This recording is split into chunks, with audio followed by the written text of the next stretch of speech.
Tahun lalu, dengan dukungan penuh dari Bakti Budaya Jarum Foundation, Teater Mandiri menerbitkan buku 100 monolog. Pada bulan Maret nanti, 100 monolog tersebut akan dipentaskan 1 tahun penuh di Festival Monolog di seluruh Bali. Dan hari ini, untuk menyambut Hari Sastra, Galeri Indonesia Kaya menjemput Teater Mandiri untuk mementaskan salah satu lakon dalam 100 monolog itu yang berjudul Oh. Dibawakan oleh Taksu Wijaya, dibantu oleh Dewi Putu Wijaya dan Putu Wijaya.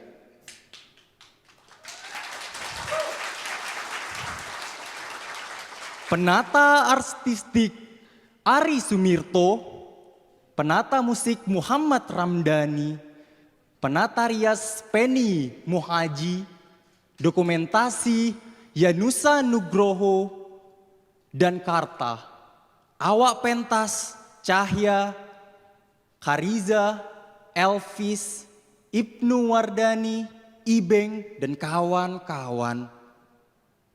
Hadirin sekalian, inilah Oh.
Suster! Suster! Suster! Suster! Suster!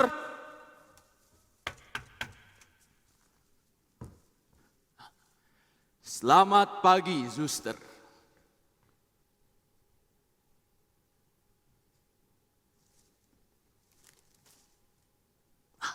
Baik, terima kasih, Suster.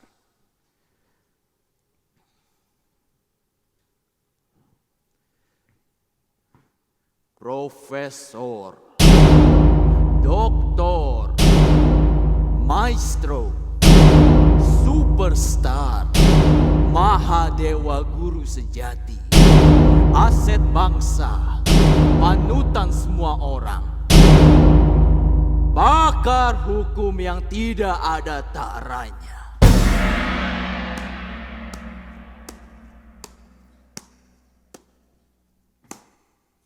Dan papahku yang tersayang, selamat pagi. Tapi aku datang ke sini bukan sebagai putramu. Aku datang kemari sebagai seorang pengacara muda yang ingin menegakkan keadilan di negeri kita yang sedang kacau ini.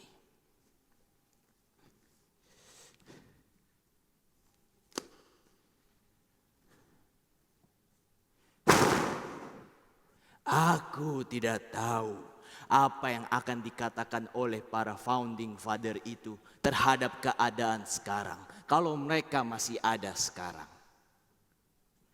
Dulu tidak ada yang perlu diragukan. Sudah jelas siapa yang kita hadapi. Penjajah, tentara kolonial Belanda dan Jepang. Dan kita tahu betul apa yang kita inginkan. Kemerdekaan.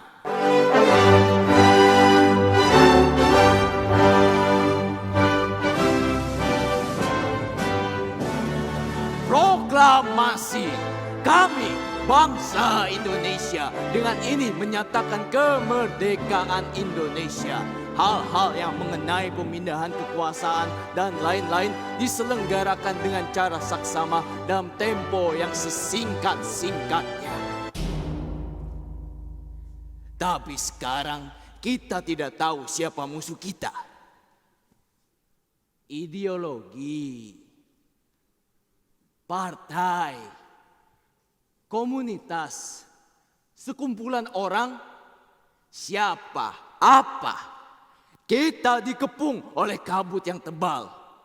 Tidak ada pembahasan sama sekali. Itu yang membuat kita masuk ke dalam lingkaran setan. Dan akhirnya puluhan tahun berjalan di tempat sendiri. Alias macat. Bahkan boleh dikatakan mundur.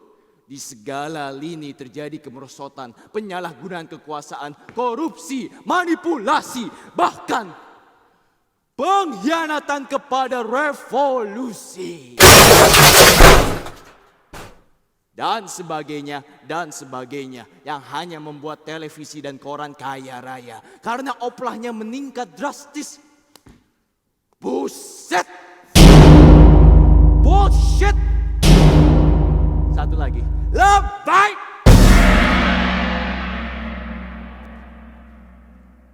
Sekarang jadi absurd. Kompleks.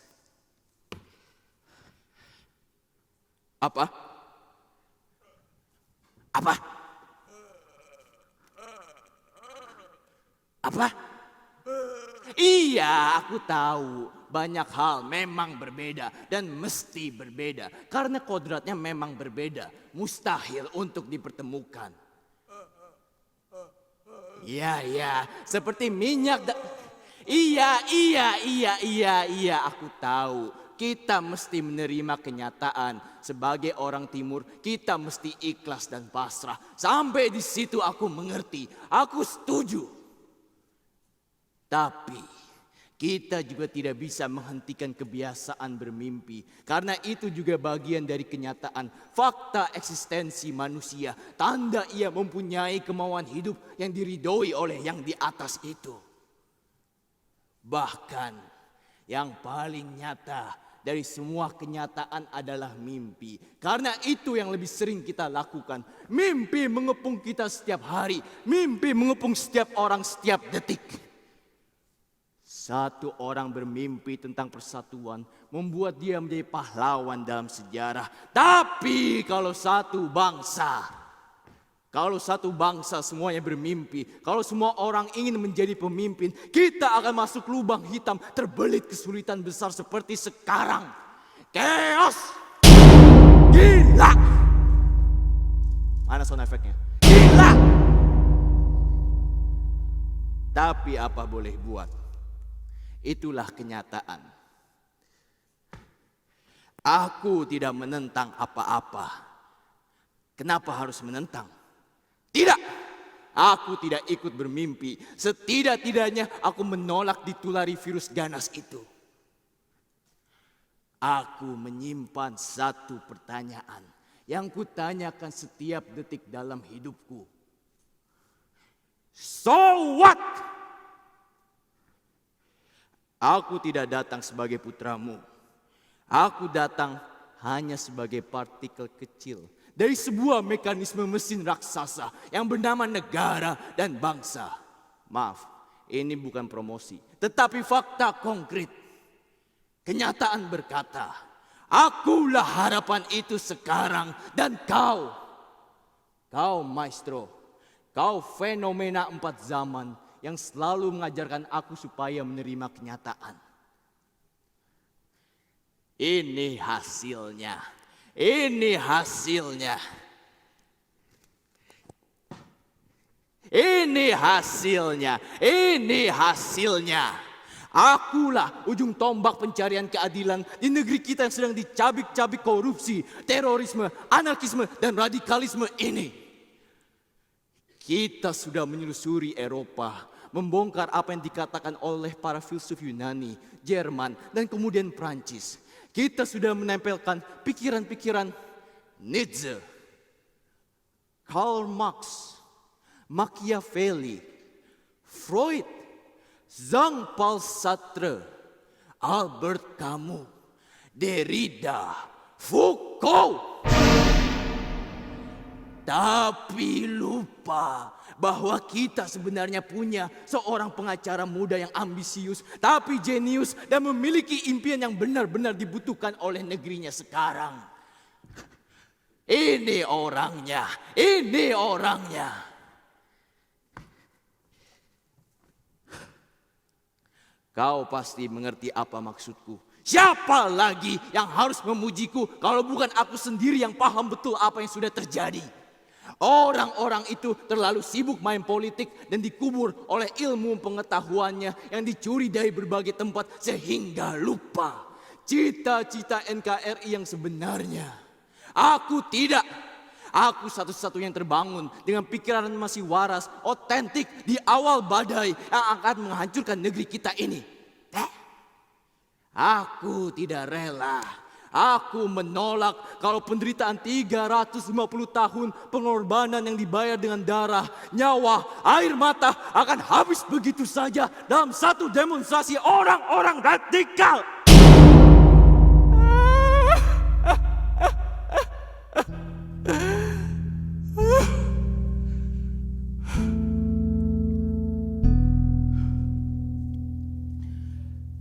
Banyak hal memang berbeda dan mesti berbeda karena kodratnya memang begitu. Mustahil untuk dipertemukan. Dunia ini sama sekali baru. Kau pernah muda. Kau fenomena yang tidak bisa diragukan. Kau pasti mengerti apa maksudku. Ini bukan tindakan orang yang kurang ajar untuk mendapat publikasi. Maaf, mungkin juga kurang ajar. Tetapi fakta-fakta yang kurang ajar itu memang harus dibersihkan dengan cara yang kurang ajar. Mari kita pisahkan antara urusan keluarga dan kepentingan pribadi dengan perjuangan penegakan keadilan. Tidak seperti pengacara-pengacara sekarang yang kebanyakan berdagang. Bahkan tidak seperti para elit dan cendekiawan yang cemerlang ketika masih di luar kekuasaan, namun menjadi lebih buas, rakus, mata duitan, dan keji ketika memperoleh kesempatan untuk menginjak-injak kebenaran dan keadilan yang dulu diberhalakannya dari atas kursi yang baru didudukinya. Aku sama sekali tidak jauh dari keadaanmu waktu masih muda, Profesor. Maestro, Anda pernah membaca riwayat hidupku? Yang belum lama ini ditulis oleh Profesor Dr. Douglas dan Profesor Dr. Rebecca di sebuah kampus kelas 1 di Amerika. Mereka menyebutku belum. Mereka menyebutku singa lapar.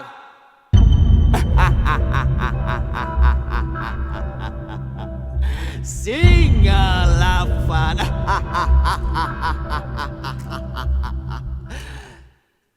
Aku memang tidak pernah berhenti lapar, rakus, edan, kerangsukan, memburu pencuri-pencuri keadilan yang bersarang di lembaga-lembaga tinggi, gedung-gedung bertingkat, dan komunitas-komunitas swasta yang dibiayai oleh luar negeri.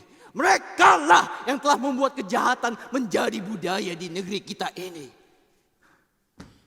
Kamu bisa banyak belajar dari buku itu, Profesor.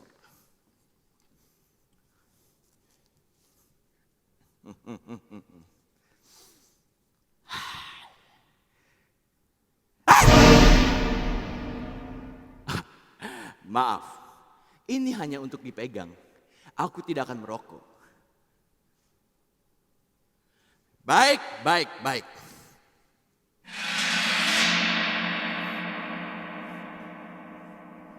Terima kasih, suster.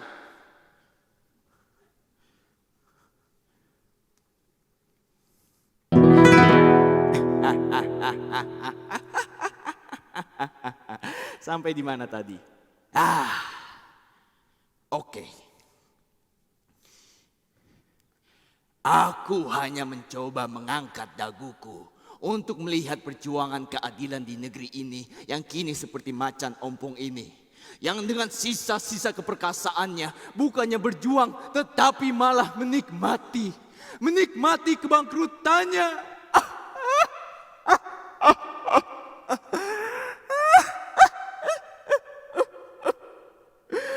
Ini terlalu memalukan. Terlalu tidak masuk akal.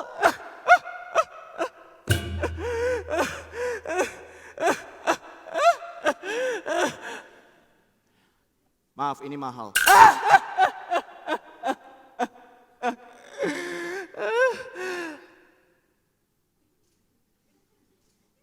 Tapi itulah kenyataan.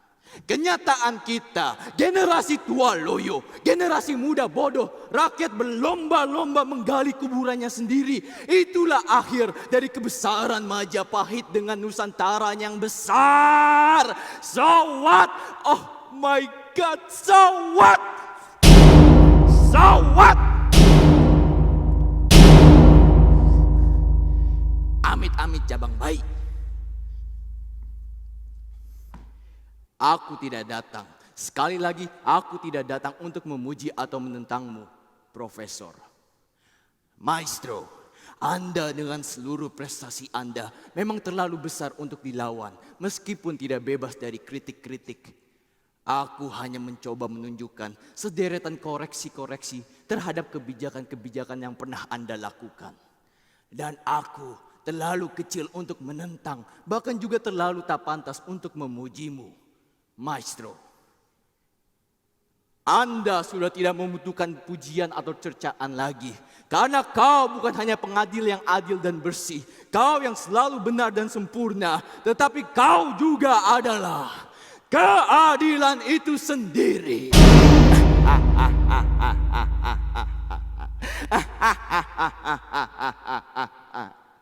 Aku suka kau menyebut dirimu aku dan memanggil diriku kau. Berarti kita akan selalu bisa bicara sungguh-sungguh sebagai profesional penegak keadilan. Tidak seperti keluarga yang dengan segala tetek bengek dan pernik basa-basi itu yang hanya menghabiskan waktu.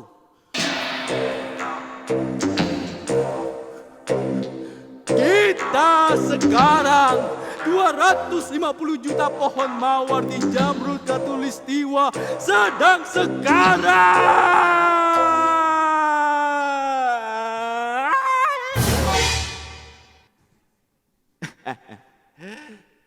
Maaf, aku hampir selesai sebentar lagi. Tolong berikan aku waktu sedikit lagi. Baik.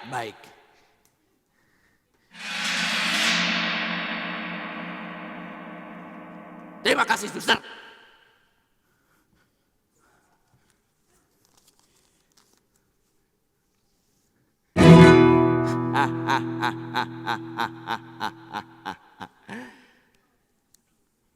Ini juga tidak lepas dari hasil gemblenganmu yang tidak kenal ampun itu. Aku harus memuji. Aku tidak boleh lupa. Aku harus memberimu pujian.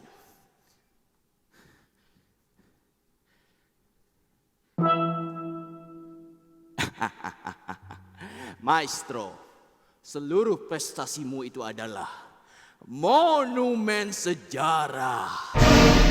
Dan itu semua tidak ada yang bisa diperbaiki lagi. Kamu melakukan semuanya dengan begitu sempurna. Brilliant. Fantastis. Extravagant. Maestro.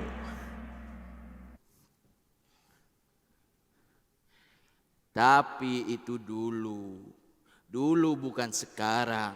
Sekarang kalau itu dilakukan akan menjadi kesalahan fatal. Kita harus cari jalan lain, perubahan total. Karena sekarang kebijakan-kebijakan masa lalu itu sekarang salah. Salah, salah, S-A-L-A-H, salah.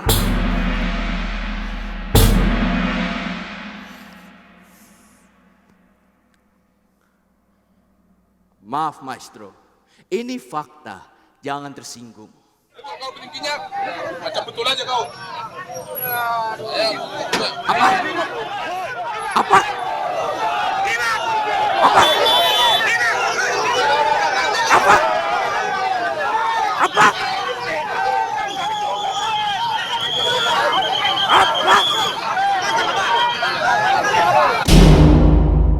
Tidak, aku tidak akan surut. Akan aku katakan apa yang harus aku katakan, walaupun kamu tidak mau mendengarnya atau kamu tidak mau aku mengatakannya. Aku tidak akan.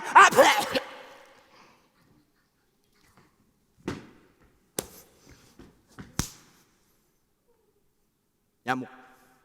Aku tidak akan menjadi sensor terhadap diriku sendiri. Aku tidak tertarik untuk bunuh diri. Aku tidak bisa lagi mundur. Tapi aku sama sekali bukan orang yang terjebak oleh deskripsi-deskripsi dan doktrin-doktrin beku.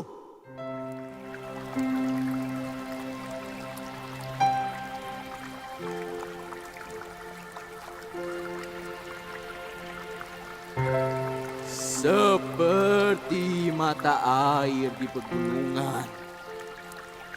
Aku hanya mengalir gemericik bersama suara alam. Di dalam hatiku selalu ada suara tajam yang terus mendengarku dengar dalam mimpi sekalipun.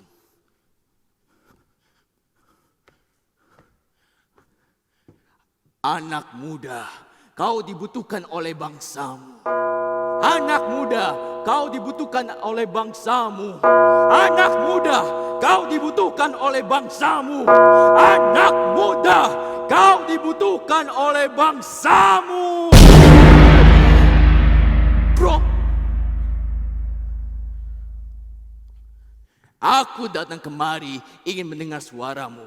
Aku mau berdialog. Aku akan bicara sebebas-bebasnya sekarang.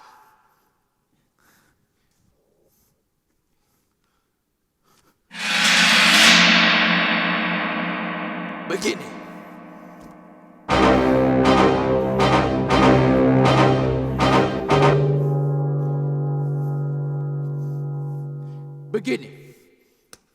Begini. Belum lama ini negara menugaskan aku untuk membela seorang penjahat besar yang sepantasnya mendapatkan hukuman mati 2 kali. 2 kali. Pihak keluarga besar bandit itu pun datang ke kediamanku dengan gembira untuk mengungkapkan kebahagiaannya bahwa ternyata negara cukup adil karena negara telah memberikan mereka seorang pembela kelas 1 seperti aku. Tapi aku tolak mentah-mentah. Kenapa? Karena aku yakin negara tidak benar-benar menugaskan aku untuk membela penjahat itu. Negara hanya ingin menunjukkan sebuah teater spektakuler bahwa di negeri yang sangat tercelah hukumnya ini sudah ada kebangkitan baru. Raja narkoba, penyandang dana makar, dan segala kejahatan yang paling laknat, kejam, dan biadab masih dikasih seorang pembela kelas 1 seperti Mike Tyson ini.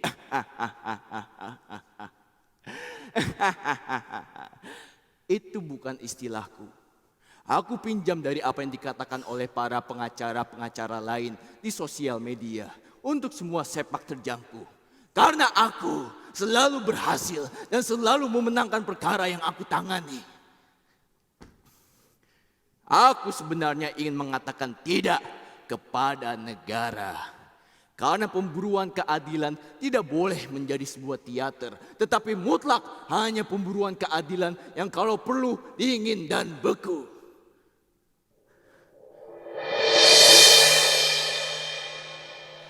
Tapi negara terus saja mendesak dengan berbagai cara agar tugas itu aku terima.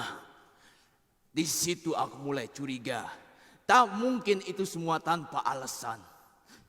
Lalu aku melakukan investigasi yang mendalam.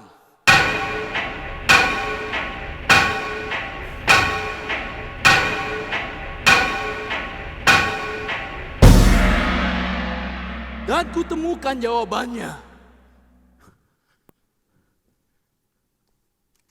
Walhasil, kesimpulanku, negara sudah memainkan sandiwaranya. Negara ingin menunjukkan kepada rakyat dan dunia bahwa kejahatan dibela oleh siapapun tetap kejahatan. Bila negara tetap dapat menjebloskan bangsat itu sampai titik hukuman tembak sampai mati, walaupun aku yang menjadi pembelanya, maka negara akan mendapatkan kemenangan ganda. Karena kemenangan itu pastilah kemenangan yang telak dan bersih, karena aku yang menjadi jaminannya. Negara hendak menjadikan aku sebagai pecundang. Dan itu yang aku tantang. Negara harusnya percaya bahwa menegakkan keadilan tidak boleh lain, harus dengan cara yang adil dan bersih. Sebagaimana yang kau lakukan selama ini dalam hidupmu, Maestro. Maestro, jenggotnya mau putus.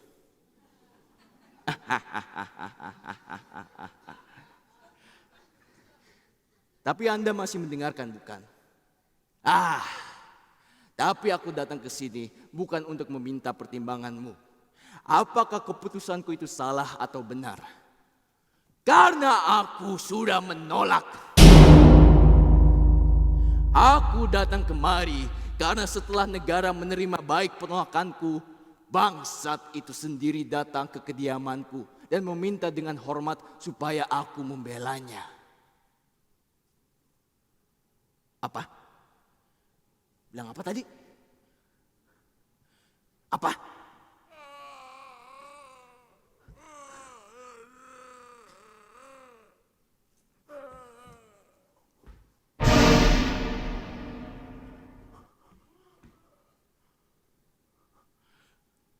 Bagaimana Anda tahu? Akhirnya aku membelanya, Profesor. Apa?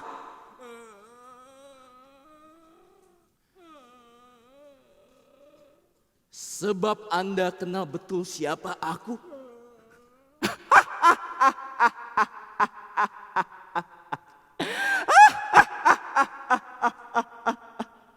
Oh, Papa.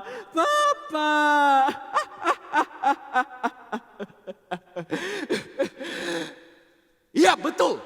Aku menerimanya. Aku menerimanya sebab aku seorang profesional. Sebagai seorang pengacara profesional, aku tidak bisa menolak siapapun yang meminta agar aku melaksanakan kewajibanku sebagai pembela. Sebagai pembela, aku mengabdi kepada mereka yang membutuhkan keahlianku untuk membantu pengadilan menjalankan proses peradilan sehingga tercapai keputusan yang seadil-adilnya.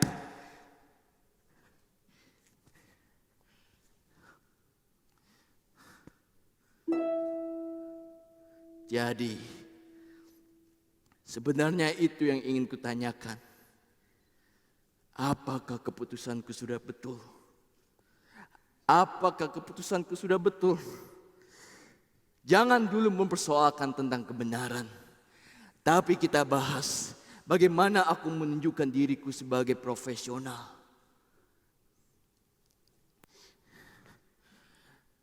Aku menolak tawaran negara. Karena di balik tawaran itu tidak hanya ada pengejaran terhadap keadilan dan kebenaran sebagaimana yang kau incar selama ini dalam profesimu sebagai ahli hukum. Tetapi di situ sudah ada unsur-unsur politik. Politik.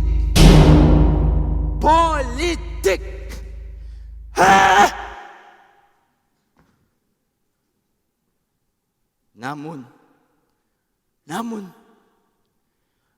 tawaran yang sama dari seorang penjahat besar malah aku terima. Tak peduli orang itu orang yang pantas ditembak mati 2 kali. Kenapa?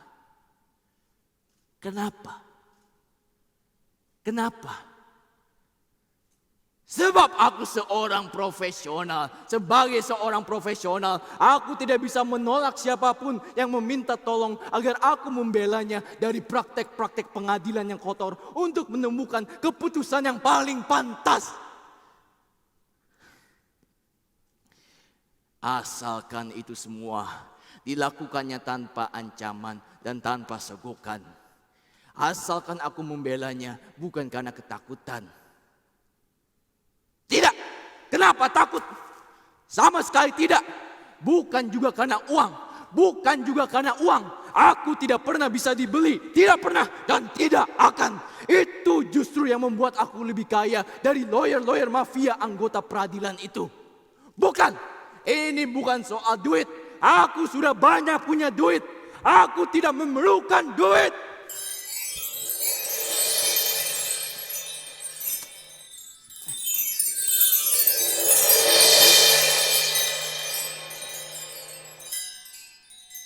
Duit yang memerlukan aku.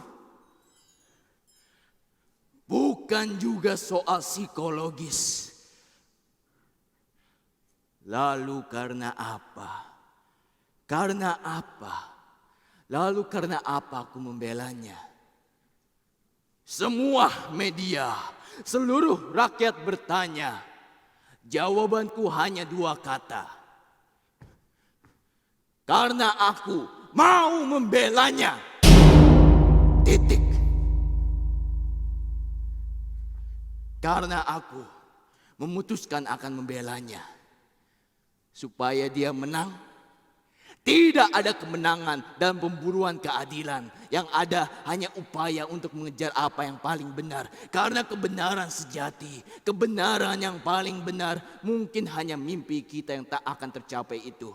Itu properti dia yang di atas itu. Kalah, menang sudah bukan menjadi persoalan. Upaya untuk mengejarlah itu yang paling penting.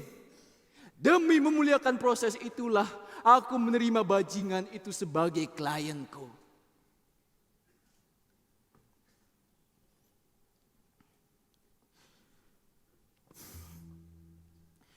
Apakah keputusanku salah? Apakah keputusanku salah? Seperti yang aku katakan tadi, benar, salah, sudah bukan menjadi persoalan. Hanya ada kemungkinan. Kalau aku membelanya nanti, aku akan keluar sebagai pemenang. Aku tidak meremehkan jaksa-jaksa yang diangkat oleh negara. Aku dengar sebuah tim yang sangat tangguh akan diturunkan. Tapi aku akan menang. Aku pasti menang.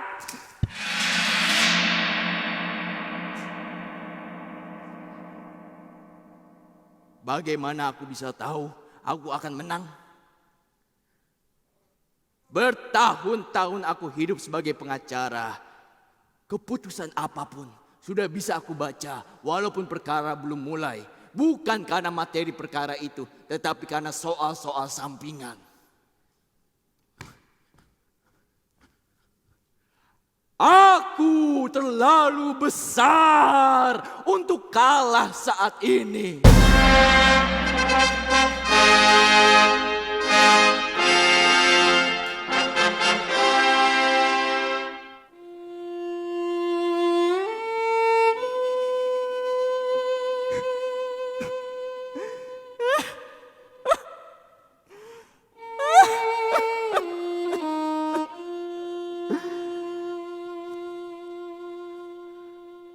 Ini bukan kesombongan, tapi kesedihan.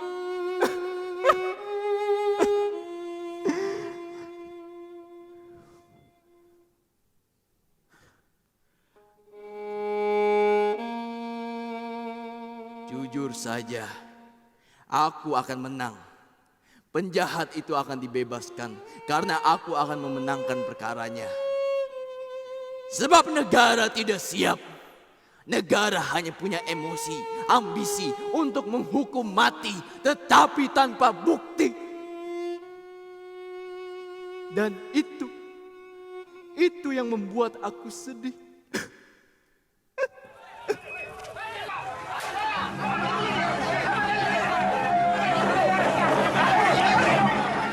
Betul. Betul. Tidak. Sumpah mati tidak. Tidak. Aku membelanya bukan karena ketakutan. Tidak. Aku tidak takut. Tidak ada yang mengancamku. Mengancam bagaimana? Mengancam dengan apa? Jumlah uang yang besar memang sebuah ancaman. Tetapi ini bukan hanya soal memberikan angka-angka. Tidak. Hanya karena aku tidak bisa dibeli. Sumpah mati, tidak ada pembicaraan soal politik pembayaran. Ini semua adil, ini semua profesional. Aku tidak pernah mencari uang dari kesusahan orang lain. Ini bukan bisnis rumah sakit, tidak ada maklar-maklaran. Ini bukan mafia peradilan, tidak ada yang menyogok. Ini proses peradilan yang bersih. Dan aku akan menang, aku pasti menang.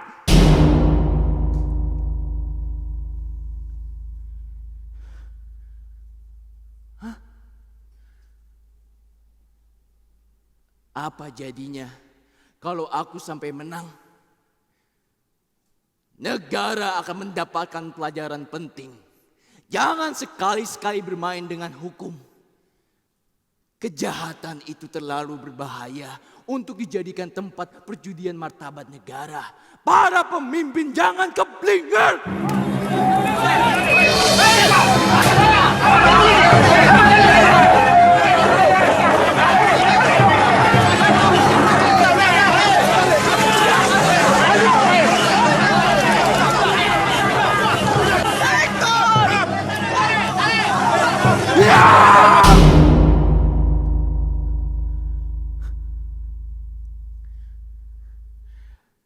Aku akan menang. Dan aku akan membelanya nanti. Bukan karena ketakutan. Ia meminta tanpa ancaman dan tanpa sogokan. Aku tidak takut. Aku menerima tanpa harapan akan mendapatkan balas jasa nanti. Atau perlindungan balik kelak kalau aku butuhkan dalam kampanye. Bukan juga karena aku mengincar bintang-bintang publikasi. Dan juga bukan karena aku mengincar penghargaan-penghargaan dari komunitas masyarakat mancanegara yang benci negara kita ini. Bukan! Sama sekali bukan! Sama sekali bukan! Sebab negara tidak siap, petugasnya terlambat, jaksa-jaksanya kurang kompak, kurang gesit, hakimnya semuanya sudah disemir.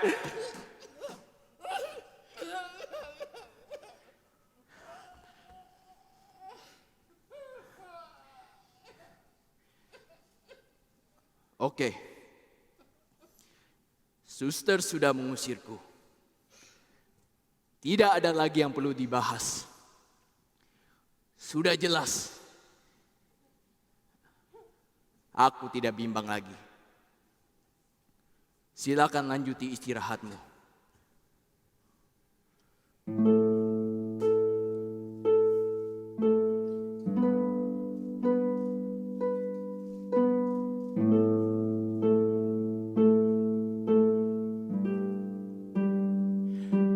Karena nanti, kalau semua sudah menjadi sejarah, aku ingin Anda terbangun, tersenyum, dan kita akan bicara panjang lebar lagi, bukan sebagai profesional, tetapi sebagai anak dan bapa. Selamat sore.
Selamat malam, Papa.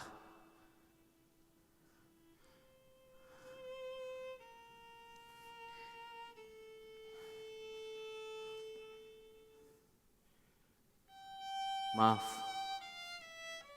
aku baru bisa datang sekarang.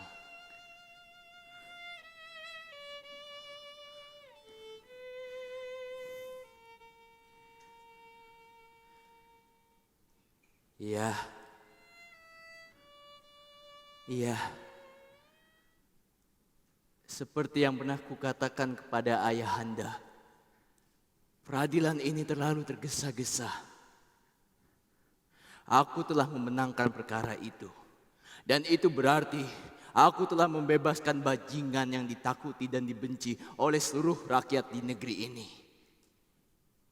Begitu bebas, dia langsung lompat kembali di udara bagaikan burung. Dan dengan begitu, harapanku, semoga itu dapat membuat negeri kita ini menjadi lebih dewasa secepatnya. Hukum tidak bisa berdiri sendiri, karena hukum hanya instrumen mati. Manusianya lah yang hidup. Hukum baru hidup kalau manusianya hidup dan menegakkan hukum sesuai dengan persyaratannya. Aparat tidak cukup hanya berani, tetapi harus lihai. Rakyat tidak cukup mengepalkan tangan dan berkoar-koar liar. Jumlah banyak dan kuat saja bukan jaminan untuk memenangkan perkara. Tetapi harus cerdik, kalau perlu licik. Keadilan tidak bisa berlaku semena-mena, karena keadilan tertinggi di negara hukum ada di tangan hukum. Tanpa hukum, kita akan menjadi bangsa yang liar dan lalai.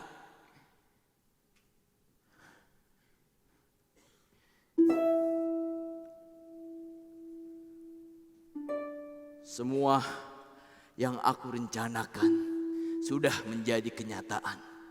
Dengan gemilang dan mudah, aku telah mempecundangi negara di pengadilan dan memerdekakan kembali raja penjahat itu. Bangsat itu tertawa terkekeh-kekeh. Ia merayakan kemenangannya dengan pesta kembang api semalam suntuk, lalu meloncat ke mancanegara dengan seluruh keluarga dan harta bendanya yang berasal dari rakyat tidak mungkin dijamah lagi. Rakyat pun mengamuk.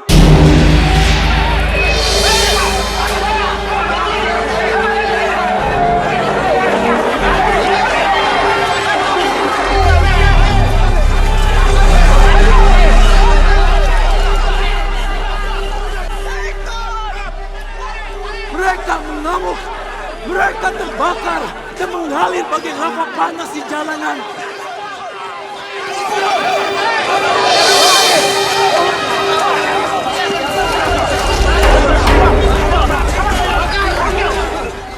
Menyerbu dengan yel-yel dan poster-poster raksasa.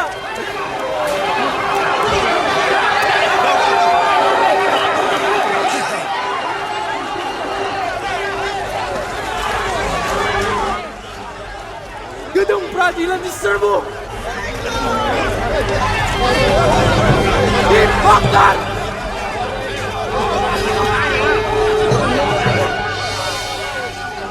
Hakimnya diburu-buru.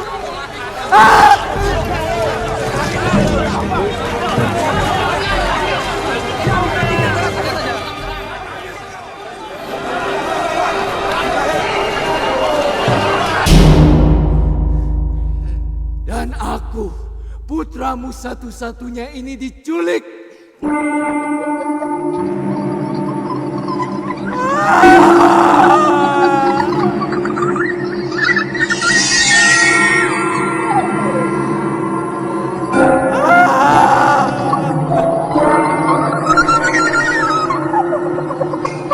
Disiksa.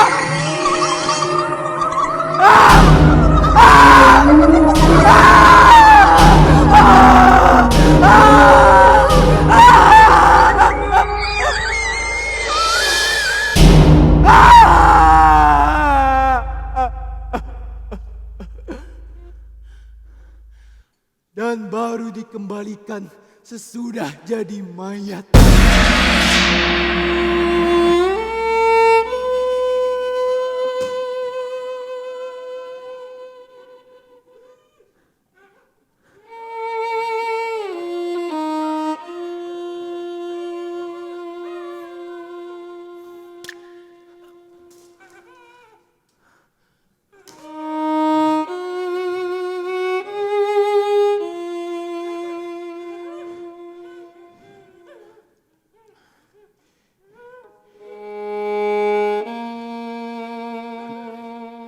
Biarkan dia menangis, suster. Orang besar menangis bukan minta dihibur, tetapi karena dia menangkap apa yang tidak kelihatan oleh orang biasa.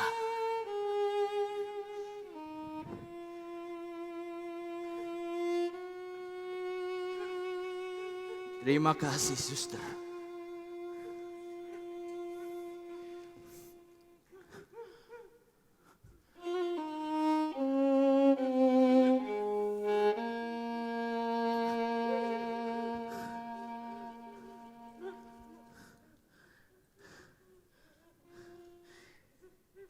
Iya, betul Papa. Kau telah menduganya akan berakhir seperti ini. Harapanmu tidak terkabul sempurna.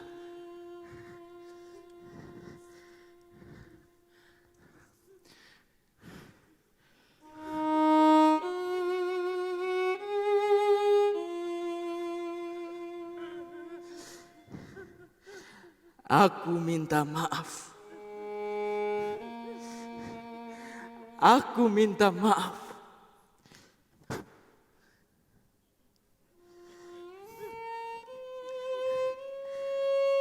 Harusnya aku mendengarkan apa yang dikatakan suster itu.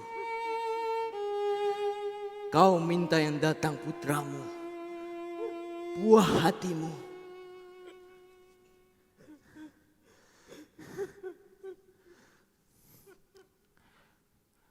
Bukan seorang pengacara muda yang ambisius.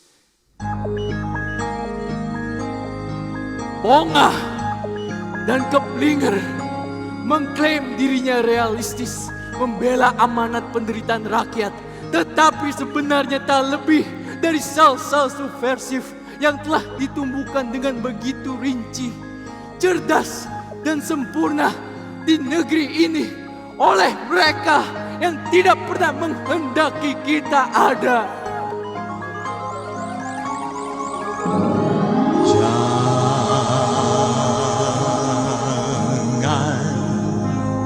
Janganlah menangis,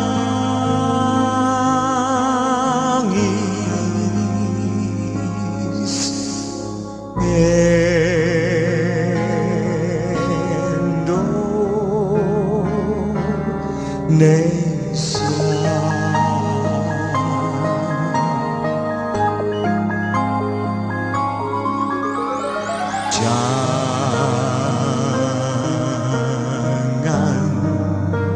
Janganlah bersedih,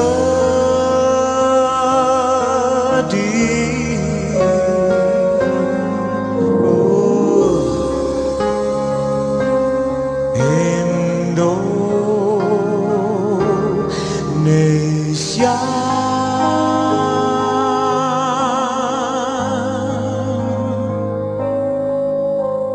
Kami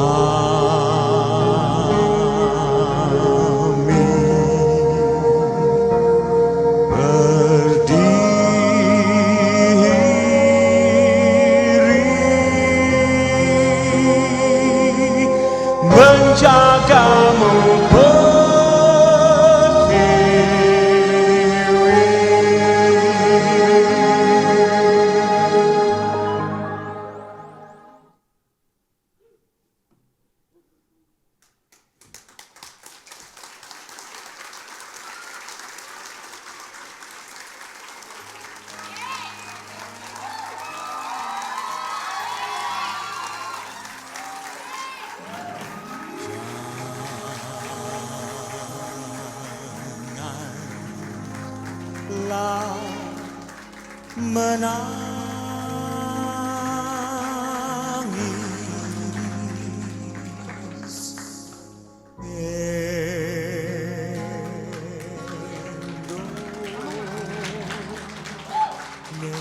Hormat, hormat kepada penonton. Silakan hormat 1, 2, 3.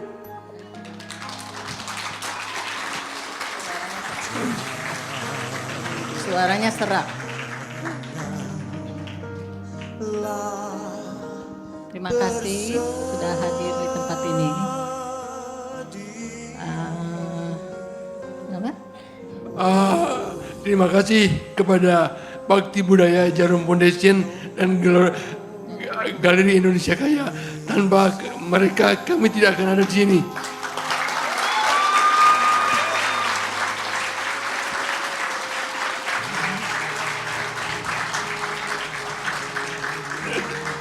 Terima kasih juga kepada teman-teman yang sudah datang dari Malaysia, Bapak Jagaria.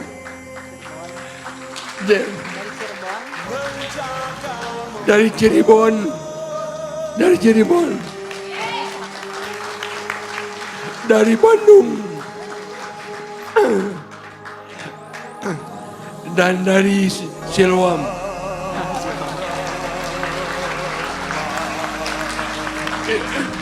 Juga saya sampai serak karena menangis. Saya kenalkan pemain-pemain, coba kenalkan Taksu kenalkan pemain-pemain.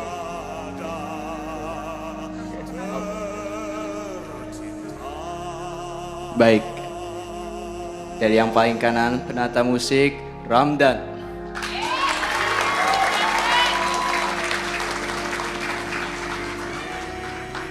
Sebagai rakyat mengamuk, Ari.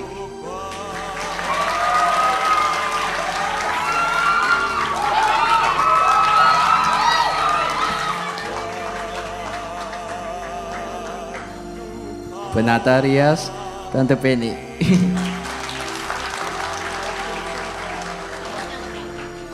Maaf, jenggotnya lepas. Tapi itu sesuai naskah. Mungkin. Kemudian pemberontak 1, 2, 3, Elvis, Cahya, dan Karisa.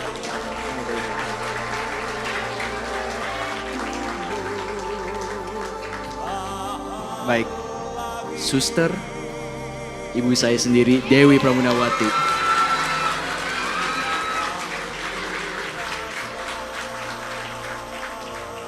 Sebagai pengacara muda yang ambisius, tapi terakhirnya tewas, saya sendiri. Saja.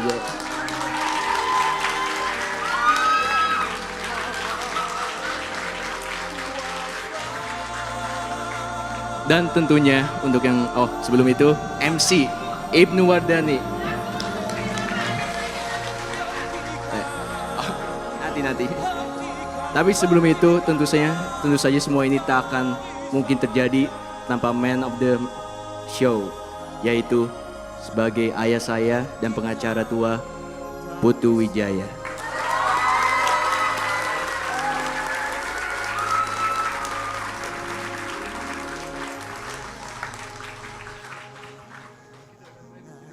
Terima kasih telah menyaksikan. Barangkali kau ingin menyaksikan lagi, kami akan memainkan lagi naskah ini di Cirebon pada bulan April.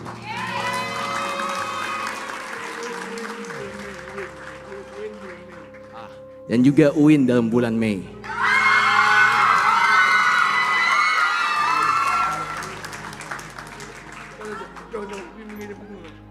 Dan tentu saja sebuah star yang harus kami ucapkan terima kasih, Dr. Evi yang telah mengirim kami bunga. Dr. Evi ada di sini malam ini? Terima kasih Tante Dr. Evi. Baik, terima kasih. Kami akan berakhiri dengan satu hormatan dari kami. 3, 2, 1, terima kasih.